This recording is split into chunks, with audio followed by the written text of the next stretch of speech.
Today I'll show you how to use reverse wireless charging on the Samsung Galaxy Note 10.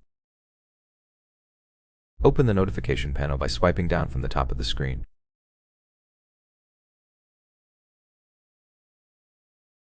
Tap the wireless power share icon to enable it. Flip the device over and place another phone on the back to start charging.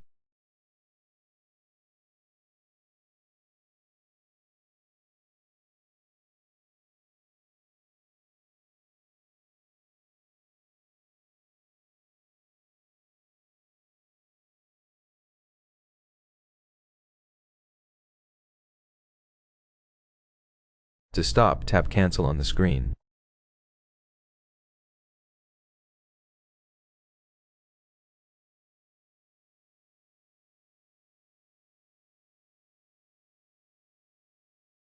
The feature will disable itself automatically after a few minutes of inactivity.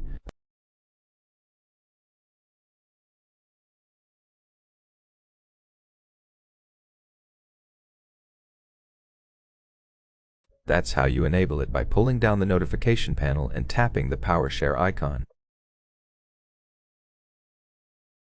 If you found this helpful, don't forget to like, subscribe, and thanks for watching.